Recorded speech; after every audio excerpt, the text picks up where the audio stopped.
ആരുടെ കാരണത്തെ ഞാൻ അടിക്കേണ്ടത്? പറയാൻ. അച്ഛനും അമ്മയും വീട്ടിലില്ല.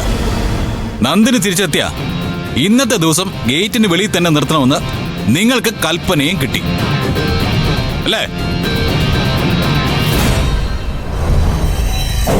നന്ദിനി വാ. താമന്തേ വരാൻ. വരാനാ പറഞ്ഞേ.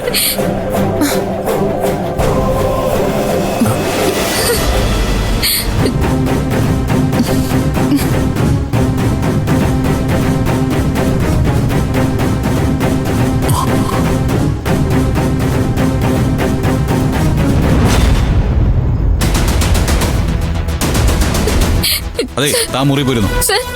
കേറിപ്പോ.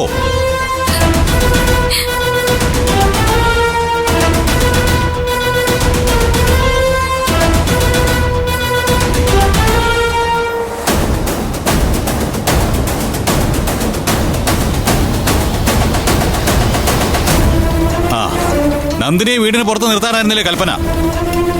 അതിനുള്ള സമ്മാനമായിട്ട് ഇന്ന് 3 പേരും പുറത്ത് കടന്നാ മതി കേട്ടാ.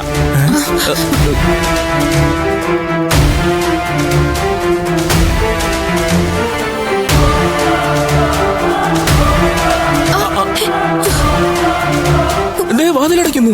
അളിയ അടയ്ക്കല്ലേ സൂര്യ. സാർ അവര് അത് വിട്. താമന്തേ വരാൻ. സാർ പറയട്ടെ. ഇങ്ങോട്ട് വരാൻ. സൂര്യ ഏട്ടാ. അളിയ അളിയ എന്താ ഏട്ടാ ഇത്? അളിയ തുറക്ക്. ഏട്ടാ തുറക്ക്. അളിയ അളിയ.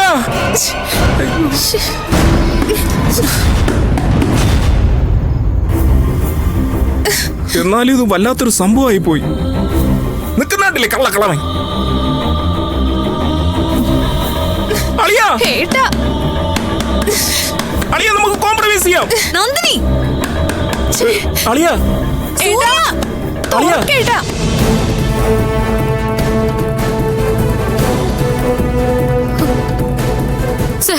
സർ ആ വാതില് തുറക്ക് സർ. അവര് പുറത്ത് നിൽക്കല്ലേ. നന്ദിനി, ഈ കാര്യത്തിൽ താൻ നിർബന്ധം പിടിക്കണ്ട. ഇന്ന് ഞാൻ ആ വാതിൽ തുറക്കുന്ന പ്രശ്നമേ ഇല്ല. സർ അവര് സാറിന്റെ സഹോദരിമാരല്ലേ, അവരെങ്ങനെയാ പുറത്ത് കിടക്കുന്നത്? താൻ ഗേറ്റിന് പുറത്ത് കിടക്കണമെന്ന് അവർ തീരുമാനിച്ചില്ലേ? അതിനു വേണ്ടി സെക്യൂരിറ്റിയെ കൊണ്ട് ഗേറ്റ് പൂട്ടിച്ചില്ലേ? എടോ, തന്റെ അച്ഛനെ കൈ നീട്ടി അടിച്ചില്ലേ? അത് അച്ഛനാന്ന് കരുതിയിട്ടല്ലോ. ആരാണെന്ന് കരുതിയാൽ എന്താ? അങ്ങനെ ഒരാളെ കൈ നീട്ടി അടിക്കാൻ അവർക്ക് എന്താ അവകാശം? സർ ഞാൻ സാറിന്റെ കാല് പിടിക്കാം.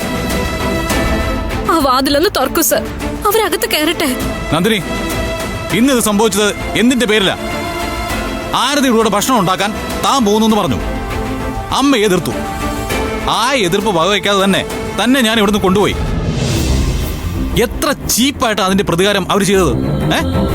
ഇതൊക്കെ അങ്ങനെ വിട്ടുകൊടുത്താ പിന്നെ എങ്ങനെ ശരിയാവുന്ന? നാളെ അമ്മ തിരിച്ചു വരുമ്പോ അമ്മ കാണാൻ ആഗ്രഹിച്ചത് ഗേറ്റിന്റെ വെളിയിൽ താൻ കിടക്കുന്നതാ. അതേ അമ്മ ആ ചുമതല ഏറ്റെടുത്തവര് വീടിന് വെളിയിൽ കിടക്കുന്നത് നാളെ രാവിലെ കാണണം.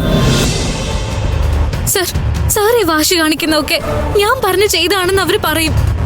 അക്കാര്യത്തിൽ എനിക്ക് മറിച്ച അഭിപ്രായം ഒന്നുമില്ല. അവരങ്ങനെ തന്നെ പറയുള്ളൂ. ചെയ്യാത്ത തെറ്റിന് താൻ ശിക്ഷ ഒരുപാട് അനുഭവിച്ചില്ലേ? അതുകൊണ്ട് ചെയ്ത തെറ്റിന് അവർക്ക് കിട്ടുന്ന ശിക്ഷ താൻ തടയണ്ട. സർ ഞാൻ പറയുന്നതൊന്ന് കേൾക്ക്. നന്ദിനി സ്റ്റോപ്പ്. ഞാൻ പറഞ്ഞു കഴിഞ്ഞു എന്റെ തീരുമാനം എന്താണെന്ന്. അവരിന്ന് ഈ വീടിനകത്ത് കേറില്ല.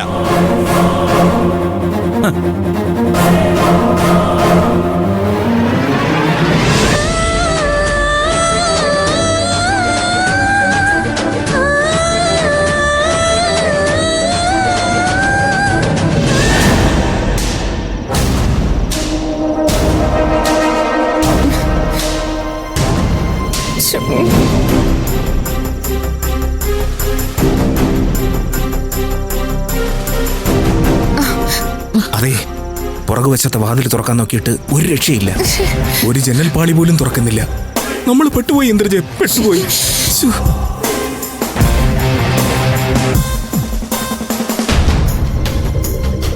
ഏട്ടാ ഏട്ടാ ഒന്ന് വാതിൽ തുറക്ക്. ഞങ്ങൾക്ക് അകത്ത് കയറണം. സർ അവര് വിളിക്കുന്ന കേൾക്കുന്നില്ലേ? ഞാൻ കേൾക്കുന്നുണ്ട്. നന്ദിനി, അവരുടെ കാര്യത്തില് ഞാൻ എടുത്ത തീരുമാനം ശരിയാ. അത് തിരുത്താൻ താൻ നോക്കണ്ട. ഏട്ടാ ഒന്ന് വാതിൽ തുറക്ക്.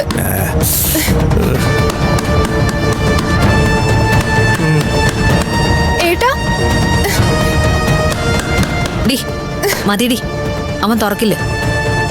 അവനിപ്പം അവളെ സന്തോഷിപ്പിക്കുന്നതാ ഇഷ്ടം. അച്ഛനെ തല്ലിയവരോട് പകരം ചോദിച്ചാ അവളുടെ സ്നേഹം കൂടില്ലേ?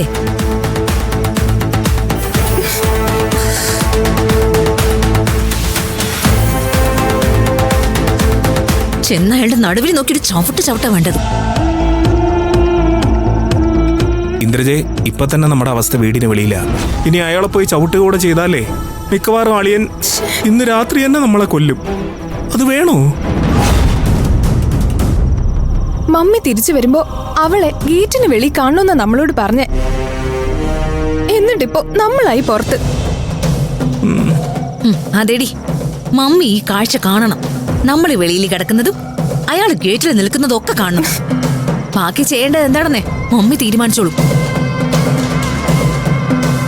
എന്ന് പറഞ്ഞ തൽക്കാലം നമ്മൾ ഈ യുദ്ധം അവസാനിപ്പിച്ചു.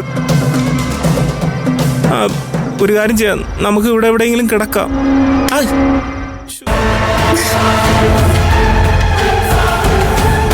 കണ്ടോ, ഇത്ര വലിയ കൊതുകിനെ ഞാൻ ഇന്നുവരെ കണ്ടിട്ടേയില്ല.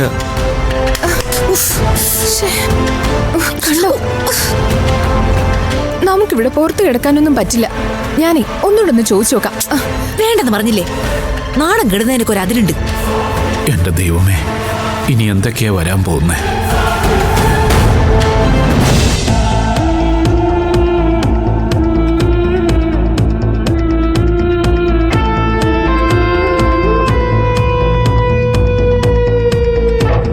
അച്ഛൻ ഏതോ സെക്യൂരിറ്റി ഏജൻസിയിൽ പോകുന്നു പറഞ്ഞു.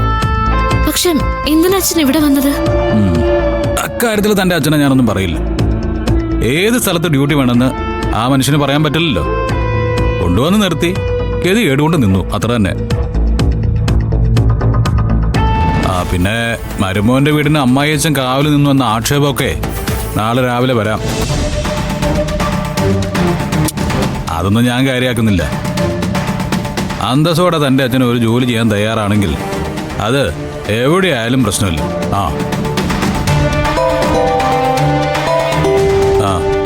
താൻ പോയ ഫോൺ എടുക്ക്. ചെല്ല്.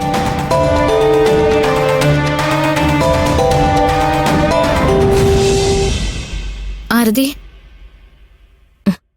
സേഫായിട്ട് വീട്ടിലെത്തിയില്ലേ? ആ എത്തി. തിരിച്ചു ചെന്നപ്പോ പ്രശ്നം വല്ലതും ഉണ്ടായോ? ഏയ് ഒന്നുമില്ല. അതൊക്കെ ഞാൻ നാളെ വന്നിട്ട് പറയാം. ആ നന്ദിനി, ഞാൻ കയ്യിലായി ഐസ് വെക്കാൻ പറഞ്ഞിട്ട് നീ വെച്ചായിരുന്നോ? അതിനൊന്നുള്ള സമയം കിട്ടിയില്ല. ദേ, നീ കളിക്കല്ലേ. ഒരു കാര്യം പറഞ്ഞ അത് സീരിയസ് ആയിട്ട് എടുത്തൂടെ? ഇപ്പൊ തന്നെ ഒരു തുണിയിൽ കുറച്ച് ഐസ് കെട്ടിയിട്ട് അത് പിടിച്ചോണ്ടിരുന്നാ മതി. ശരി, ഞാൻ ചെയ്തോളാം. പിന്നെ ആ ഫുഡിന്റെ ആള് വിളിച്ചോ? അഭിപ്രായം വല്ലതും പറഞ്ഞോ?